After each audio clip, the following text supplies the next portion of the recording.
My boss chose brains over beauty. He wanted someone sharp over someone aesthetically pleasing. He wanted someone who could do the work of a CEO. Oh, and double bonus, he was able to fill the affirmative action quota, black and a woman. Double points for that. Sarah opens a can of soon fast and goes to down. Tastes like pain. But I drank one for lunch and one for dinner. My suits are getting a little bit tight. Something Baxter, my boss, pointed out to me on his way to a steak dinner with clients the other day. You should start using my cleaners because it looks like your cleaners are shrinking your suits. He said that was a joke. Joke my ass.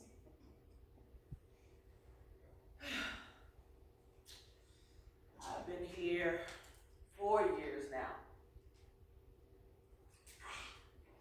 Every year, my boss, Baxter, says he's going to recommend me for the executive training program, a program most college graduates with my degree get right out of school.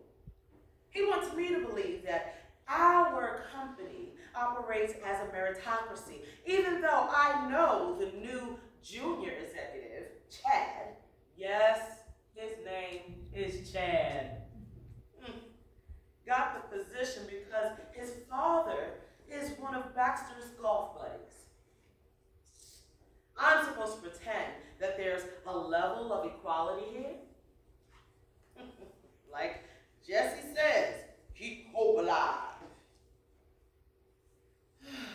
Sarah feeds a new sheet of paper into her typewriter. They dangle the carrot, and I keep chasing it. She starts to type again. I was supposed to call my niece Layla, hear about her first day of school. She's in the 6th grade. I didn't want her to get left behind. Her public school was overcrowded and underfunded. The teachers there don't care about their students' future. They just want a paycheck and summers off. So I told my sister that I would pay for her education. She passed the entrance exam with flying colors, and now she's a student at Excelsior. That's what it is. Excelsior Prep, one of the most elite private schools in New York City. It's the same school Baxter sends his children to. He actually wrote a letter of recommendation for her, even though he doesn't know it. I wrote it and signed it for him, one of the person being his secretary. My niece deserves to be there just as much as his children do, and I told her, be polite, keep your head down, and your eyes up. You're a beautiful black girl. Don't let them make you believe that you're anything less. And don't let them touch your hair. You better. Sarah stands and starts ducking and weaving like a boxer in a ring. Don't let them touch your hair. I told her, don't let them treat you like you're some exotic pet at a petting zoo. You are their classmate, their equal. Sarah stops shadow boxing. I tried to prepare her as much as I could for what they might say and try to do to her. But no matter how much you try to prepare, you never really prepared for the indignities, those tiny, prickly little animosities that are like needle points on a dart. Every now and then, they throw one at you and it hits a bullseye. And you're left feeling so much pain. You go numb. I don't want that to happen to her. I pray it doesn't. But it's inevitable, right? I put her in the lion's den. I can't expect them not to act like lions. My first day here. My boss, Baxter, asked me to come into his office. He left the door open, which I thought was unusual at the time, but I didn't know him yet, so I thought maybe he had an open door policy. Anyway, he told me that my look was unprofessional. And when he said, look, he was staring at my hair, my perfect afro. It was neat. My kitchen, clean, edged up. My afro sheen had it glistening. My look, me, I was unprofessional. He needed me to be more pleasing on the eyes. After all, I was representing him. I am the point of contact for everyone he does business with, and since I am not the standard pretty blonde girl that usually sits outside of an office like his, he brought it to my attention that I should look at the very least, make an effort to try to be more like this standard. Dart. I thought I was hired for my brains. For my ability. Hell, I could do his job. Actually, I am doing his job. It was humiliating. I was humiliated. I know some of the other secretaries and executives on the floor heard this conversation, Baxter telling me that I looked unprofessional. And me standing there, saying nothing. Quietly taking his dart out of my bullseye. Baxter tried to break me on my very first day. So what did I do? I left work during my lunch break and brought a Dominique Devereaux wig. Did you see that episode? Oh, when she slapped the living hell out of Alexis? I wanted to do the same to Baxter, but it was my first day, and I have hope that this job will be my big opportunity. I've learned over the years how to slap him back in other ways. Like, thanks to him, my niece is at Excelsior. And I have no doubt that she will end up being at the top of her class. I will use him to make sure she gets every advantage and opportunity, which means I have to stay here and let him take credit for my work and figure out how I can get him to sign off on me transferring to the executive program. Don't worry, you'll get there. It's just that this year isn't the right year. But you're doing great. Maybe next year. She starts typing again. What do you think? Will I ever get there? Will my niece ever get there?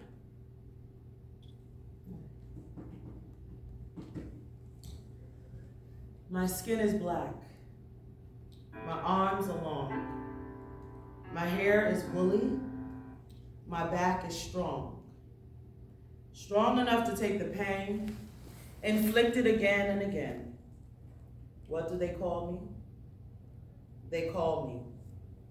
My name is Aunt Sarah.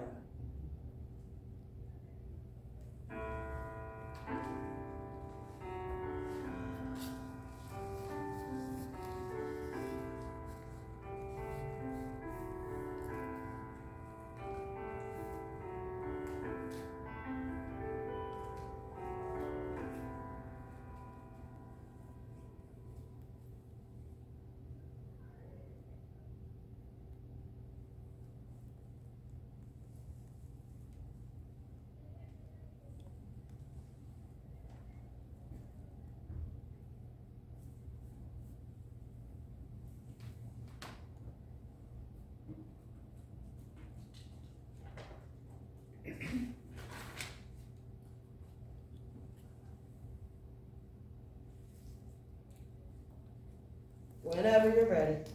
Sophronia, 18, a recent high school graduate, dances wildly and spastically until she is out of breath.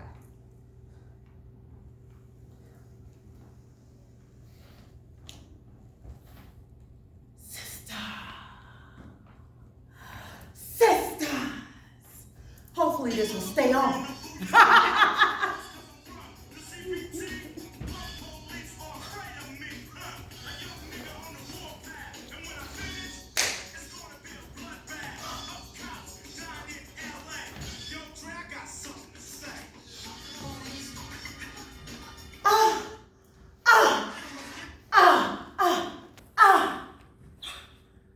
My sisters, hello.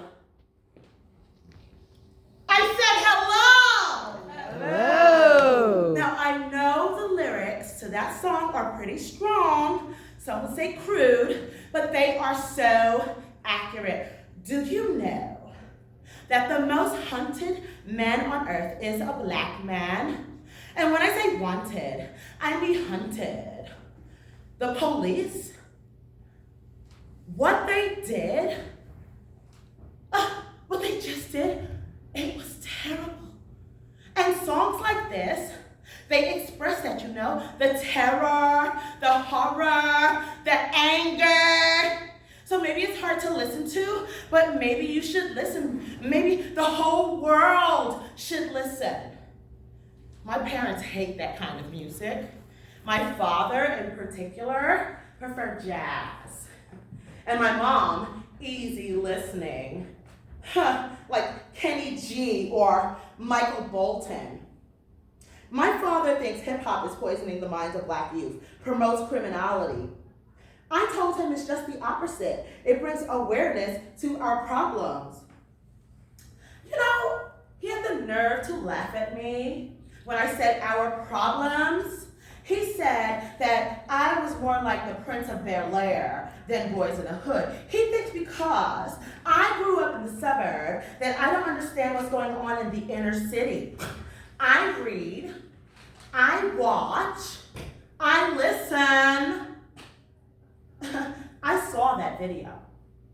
I could only watch it once. It was horrific what they did to him. Have you seen it?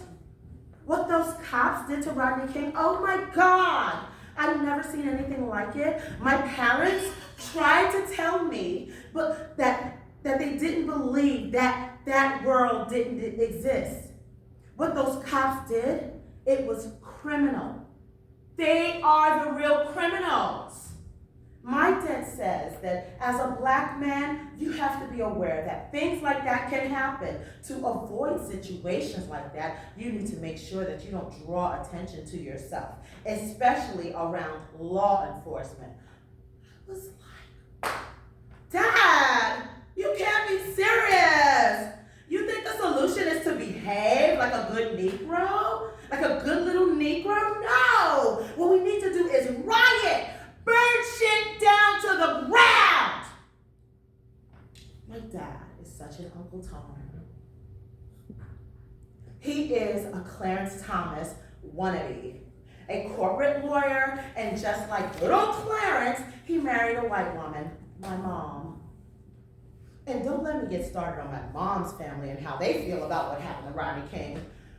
My Uncle Terry says that, he said it to my face, that the police were just doing their job, that it wasn't excessive force.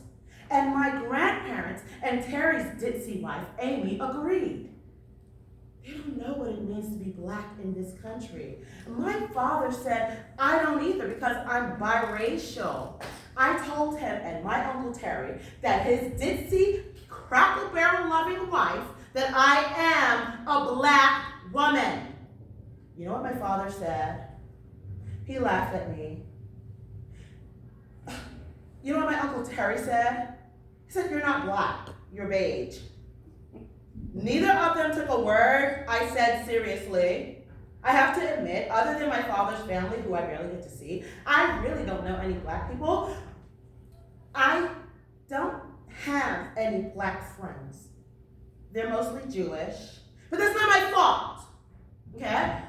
My parents chose to raise me here in a predominantly white neighborhood. My father's excuse was because he wanted me to get a good education, wanted me to be safe. I think it was more like he was ashamed of where he comes from, of who he is. He thinks because he works at IBM and drives a BMW that his blackness is seen more like a dark tan. That people don't look at him and think, what is this nigger doing on my block and with one of our women? I'm sure my Uncle Terry thought that. When my mother brought my father home to meet my grandparents for the first time, I'm sure he thought, who is this King Kong? He might not have said it out loud, or would say it out loud, but I'm sure he thought it. But now, in Terry's eyes, my father is the exception to the rule. He doesn't act black. He acts like a middle-class man who lives in an upper middle-class neighborhood and works for IBM and drives a BMW. He loaned Terry the money for the down payment on his boat. He is a good brother-in-law and not a black brother-in-law. My father thinks he's made it, has beat the system. He thinks if he keeps his head down and acts like a good little Negro, no harm will come to him. I told him that he is being harmed every day. Every time he feels he has to behave that way in order to survive, to avoid what happened to Rodney King happening to him. And my mother, clueless. She lives in a colorblind alternative universe where her parents and my uncle's racist comments and jokes aren't a real problem. She thinks most people judge you on the content of your character, not your color. I think she had a crush on Martin Luther King Jr. when she was young, which explains why she fell for my dad. He looks a lot like him. When the crush on the radio dances again. She does the walk so hard, she almost gets to the class. Oh!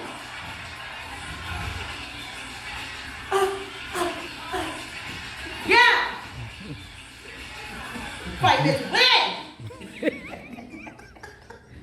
You know what? I learned that move, okay, from Rosie Perez. I did. I really did. Have you seen Do the Right Thing? Oh, man. That film spoke to my soul. Radio Raheem. She balls her fist. Love. Hey. Let me tell you about the right hand and the left hand. It's a tale of good and evil. Hate. It was with the left hand that Cain iced his brother. Love. These 5 fingers go straight to the soul of man. This is what I was trying to tell my father. You can't let hate win. Hate is what happened to Rodney King, not a traffic violation. I didn't tell him this yet, but I'm going to Spelman, not Yale, like he wants me to. I want to be around you, my sisters. I need to be around you, my sisters. I know what you're thinking. I don't look very black or sound very black, but I'm just a different kind of black. Just because I'm a different kind of black doesn't make me any less black.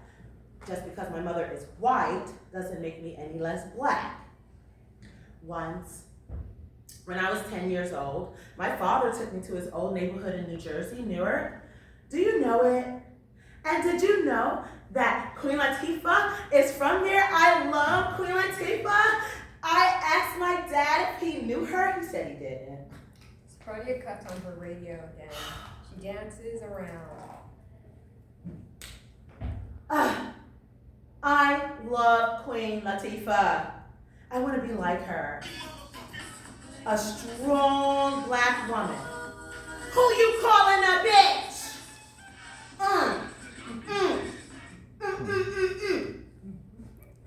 That day, my dad took me to his old neighborhood. I met some girls at the park. I had my Walkman with me, and they asked me what I was listening to. I handed them my headphones, and I was listening to Debbie Gibson. I wish I had brought my Whitney Houston cassette with me. The way they looked at me, one of them poured water on me and then sniffed. She said I smelled like a dog. That white people smell like dogs when they're wet, which proved that I was a white girl, not a black girl. Black girls smell like cocoa butter. They all laughed at me. I didn't know what to do. I just stood there, wet, and then ran over to my dad. He was talking with an old friend of his. He immediately put me in his BMW and drove me home. We didn't talk about what happened during the entire ride. When we got to my house and pulled into the driveway, he said, "That's why I didn't want to bring you with me. You don't fit in. You don't belong there." But maybe if he brought me there more often, I would belong there, and those girls would have seen that I'm just like them, just as black as they are. We never told my mother about what happened. And even if we did, she would have just Mary Poppins the situation. The girls were just there, probably playing a game I didn't understand. But she's the one that never understands. Never allows me to feel what I really feel, to express how I feel. I used to suffer from depression. High school was tough. I was so alone, I couldn't pretend the way my father can, that this is just a dark tan. I used to straighten my hair and wear Abercrombie and Fitch. That was until A Different World. That show cured me. Look at Lisa Bonet. It was like looking into a mirror. Her character on the show was black, you know? Like, has 2 black parents, but in real life, she's like me, has a white mom. At Hillman, she was just a regular black girl living a regular black life. I found out through my guidance counselor that Hillman isn't a real school, but Spelman is. And I applied and got in. Sophronia cuts her radio on once again. My skin is yellow. My hair is long. Between 2 worlds, I do belong. My father was rich and white. He forced my mother late one night. What do they call me? My name is Saffronia.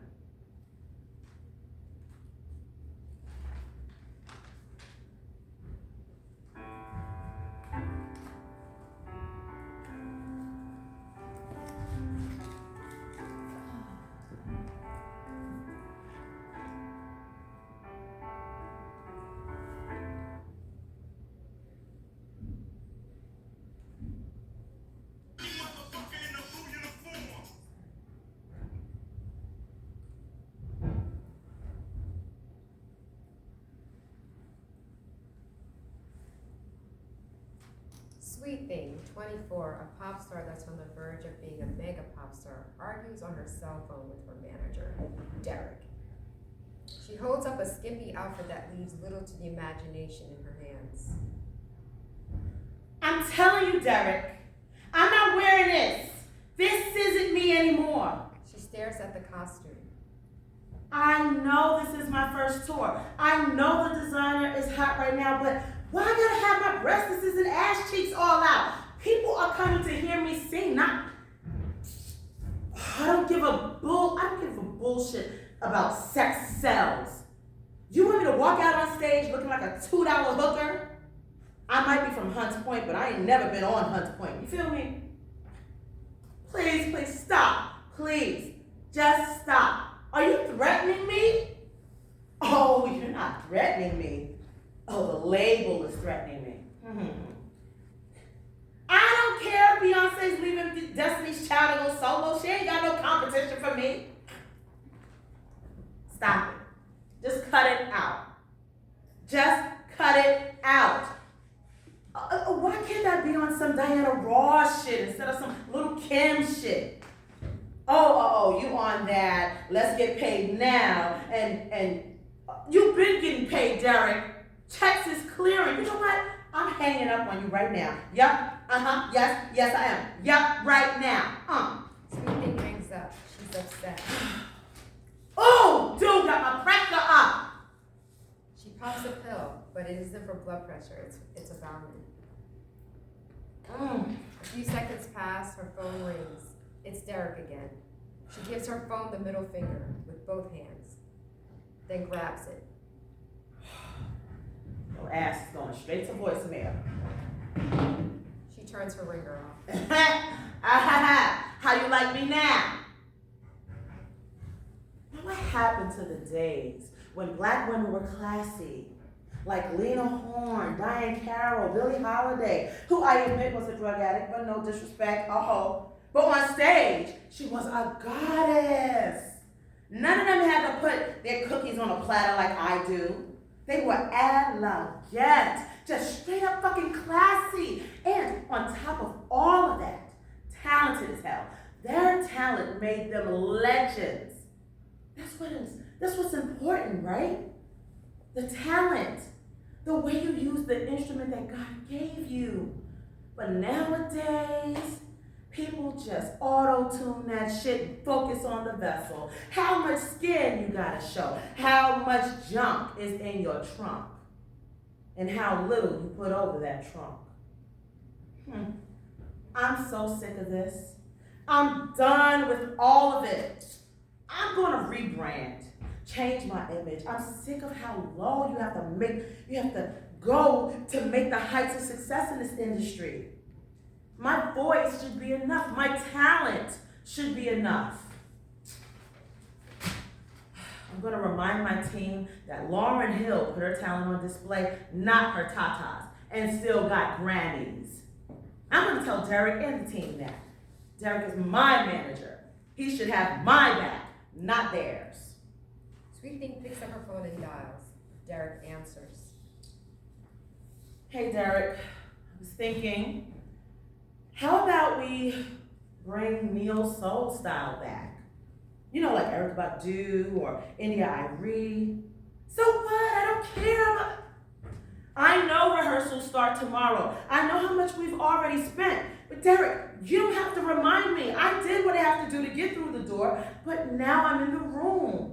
And I'm gonna have my say. I am not putting this or any other costume like it on. Oh yeah? Well, I'm gonna hang up on you again. Bye. She hangs up on him. He says the label won't approve a rebrand. The label. What do they know? A bunch of white men in suits. Why does it always come down to a bunch of white men in suits? I'm not giving in. I don't care what they say. My aunt warned me about this.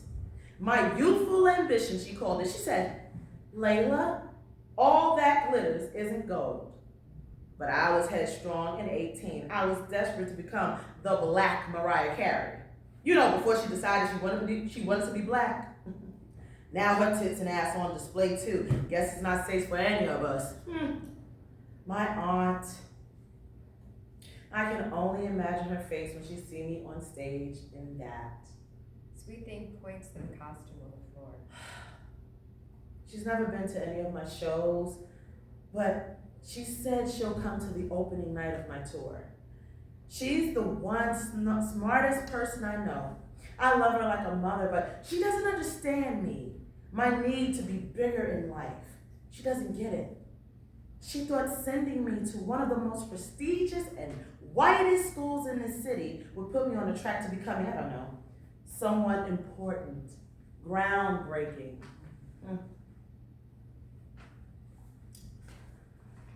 Like a CEO of a Fortune 500 company or something. I told her they won't let a white woman run a Fortune 500 company. They sure as hell won't let a black woman run one. Excelsior. The only thing I learned there is how much the system is rigged and how insular the world is. I told her she can keep that corporate ass kissing life. I dropped out my senior year, devoted all my time to hustle where a black woman can be seen and heard, only to get here and realize what people see is someone else's vision of me. The white man's gaze is like an x-ray. They can see right into your soul and expose what they want to take from you. It's all the same game with the same rules and the same bullshit. My aunt said that they've turned me into a modern day Venus Hottentot, And like her, I'm nothing more than an object for them to parade around on stage in a skimpy outfit for their pleasure and amusement. The grotesque made into something desirable. The black woman's body. We're either the mule or the amusement. That's what she said to me. When she saw my first album cover, I had hoped she would be proud of what I accomplished. I did this. I made a hit record, which turned into a hit album. She made sure to tell me that lots of black artists who made hit records and hit albums end up penniless. I told her times have changed. My generation has more control. I told her I'm in control and can handle this business. Then I'm getting hit with this. My manager telling me that the label will drop me and sue me for millions if I don't put this on. Sweet Thing picks up the outfit. Yeah, I'm in control. Sweet Thing checks her phone. She reads Derek's text messages out loud. I spoke with the label. They said if you stick to your brand during the tour, they'll consider a rebrand for the next album. They will consider a rebrand. Think about all the people that will lose their jobs if they cancel the tour. This is bigger than you, bigger than me. I don't need a guilt trip, Derek. Sweet Thing puts her cell phone down and walks over to the makeup table. She takes a vial of something and sniffs. Be polite. Keep your head down and your eyes up. You are a beautiful black girl. Don't let them make you believe that you are anything less. And don't let them touch your hair. She flings her blonde locks over her shoulder. My skin is tan. My hair is fine. My hips invite you. My mouth like wine. Whose little girl am I? Anyone who has money to buy. What do they call me? My name is Sweet Thing.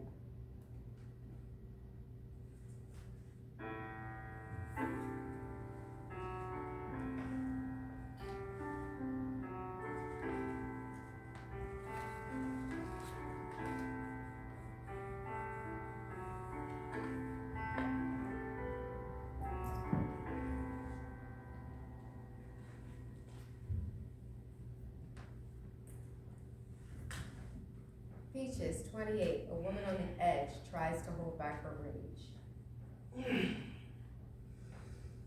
So angry! They won't let me post bail for my friend Davis yet.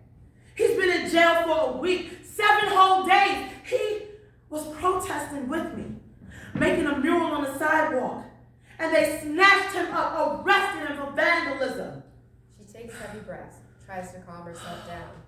She's starting to have a panic attack. She walks in a circle. 1, 2, 3, 4, 5. She keeps walking in a circle. She calms down. Angry. Very, very angry black woman. You know what? I have the right to be angry. Do you know how hard it is to be me? To walk around this planet in this body? This is what a thief looks like. This will lower your property value. This only makes 23 cents on the dollar compared to white bodies. She puts her index fingertip to her head. This is currently the most educated thing in this country. She turns her fingers into a shape of a gun. It's just not worth as much because it's inside of this. She puts her hand down, walks in a circle again, counts slowly. 1, 2, 3, 4, 5, 6. So angry I could break this world in 2. If I hear another person say all lives matter just one more time, I'm gonna put both of my feet up their ass. I was at this Black Lives Matter march last week, that the popo had the nerve to tell us to disperse, that our protest was illegal. I yelled black. Killing black people is illegal. You're the one who needs to disperse. They threw tear gas at me, at us, tear gas. We were unarmed. We were just marching. They pushed my friend Davis to the ground, put him in handcuffs. I'm getting to that Fannie Lou Hamer level. Sick and tired of being sick and tired. I swear if they tap me again or anyone around me again, I'm going to tap their asses back. What they did to George Floyd, Breonna Taylor, Sandra Bland, nah, they ain't going to do me like that. If they come for me and mine again, I'm going to come for them. For sure, you best believe that. My grandma was from the South, the deep South. The things that woman saw, they don't put that stuff in history books. She came north during the big migration. Her and her brothers moved to Chicago after a crooked sheriff came for her younger brother for walking on the same side of the street as a white woman. The sheriff and his friends came for her brother with a rope. He was only 17 years old at the time, just like Trayvon Martin. She came up with a plan to protect him and her other brothers. They fled, up and left everything behind. Thought they had left everything behind, but soon discovered that everywhere below Canada is the Deep South. Ain't nowhere we're safe. Ain't nowhere we truly can be free. My godmother was so proud of me. She said she's going to join the next protest. She told me all about the riots in LA after police assaulted Rodney King. Can you believe that was like 30 years ago? 30 years! And we're still here. Peaches starts hyperventilating again. She calms herself down. 2. My godmother went to Spelman with my mom's. My mom's. She passed away, cancer, 5 years ago. Black women have the lowest survival rate. Black women have the lowest survival rate compared to all the other racial ethnic groups for every stage of diagnosis. That's because we're too busy taking care of the world instead of taking care of ourselves. My mother, she was a social worker and a community leader. She was trying to help people in our neighborhood to hold on to their homes. The developers have been swooping in, and right after them, the yuppies came. She worked tirelessly, ignored all the signs, her weight loss, her fatigue. She kept saying it was just stress and that she needed to start taking a multivitamin or do some yoga. She ignored her body until she couldn't ignore it anymore. Stage 4. Chemo couldn't do nothing for her. My godmother helped me to organize a memorial for her. My friend Davis painted a mural on the community center wall right above the garden. She loved gardening. Auntie Safi said me organizing the Black Lives Matter march in our town was the perfect way to honor her. This body is seen as a threat, as a weapon. That's why they pulled theirs out on us.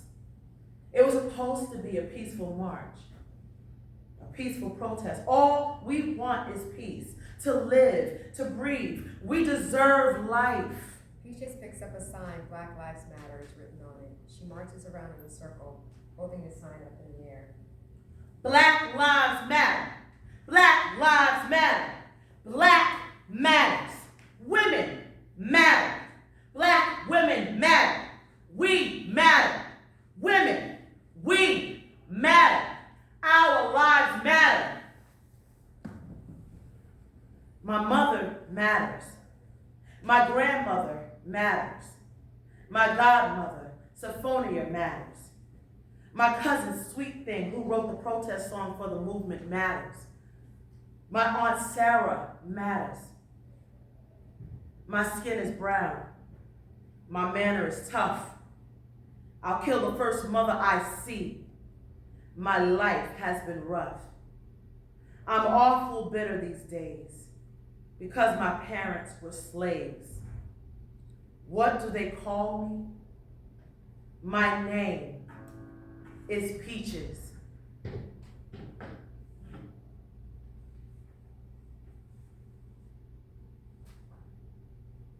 When you see me, what do you see? Huh? What do you see when you see me? Ain't I a woman? Ain't I a woman? Don't I deserve to be a woman?